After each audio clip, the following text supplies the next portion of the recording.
With that, we do have a little bit of breaking news here. President-elect Trump has just announced on his Truth Social account that he has picked Robert F. Kennedy Jr. to be his next Secretary of Health and Human Services. Robert F. Kennedy Jr. And Robert F. Kennedy Jr.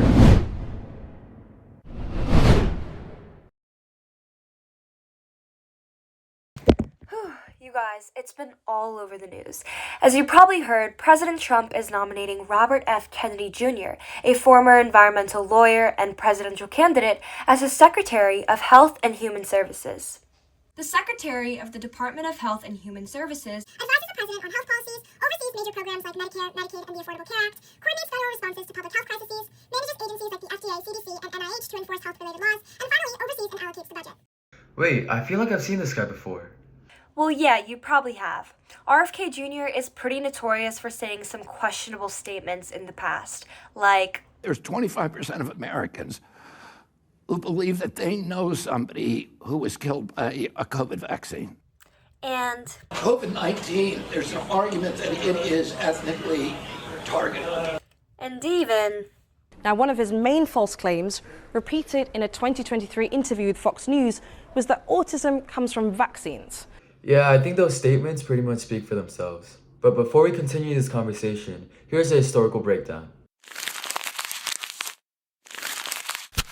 One of the first things you probably noticed about this guy is his last name, Robert F. Kennedy Jr. In fact, he is actually the nephew of the famous John F. Kennedy. The Kennedys are a very well-respected political family, specifically in the Democratic Party.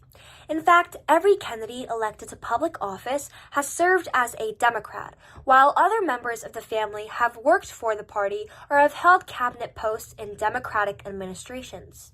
Living up to his family's name, back in April 2023, RFK Jr. announced that he would be running as the Democratic candidate for the 2024 presidential election.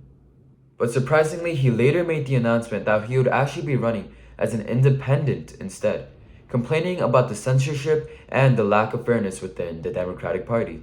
However, this didn't last very long either. In fact, on August 23, 2023, just a couple months later, RFK Jr. officially announced that he'd be dropping out of the presidential race. And instead, he began to endorse Republican candidate, former President Donald Trump. And now, to throw my support to President Trump. So, what makes this all so controversial? Well, he's been a vaccine skeptic for nearly 2 decades and has shared misinformation on a variety of health issues. As we saw before, one of his most controversial statements that went viral back in 2020 was during an interview with Fox News, where he said, Autism comes from vaccines. Even though multiple studies across many different countries have concluded that there is no link between vaccines and autism. Despite this, he has denied on many occasions that he is not an anti-vaxxer, but not many people are buying his claim. Another statement he made was that COVID-19 was specifically targeted to attack Caucasian and Black people. COVID-19 is targeted to attack Caucasians and Black people. But health specialists have clarified that the virus did not target any specific ethnic groups. He has also campaigned against fluoridated drinking water, a naturally occurring mineral that prevents teeth from decaying. Experts have discredited this statement, and in fact, the research he states does not relate to the very low levels of fluoride found in drinking water. Back to now, so what does this necessarily mean for us? Well, to start, a lot of people are expressing worry about him possibly banning all unhealthy junk foods. Now, the big question is whether his appointment will be approved by the Senate, and if so, how will RFK Jr. govern?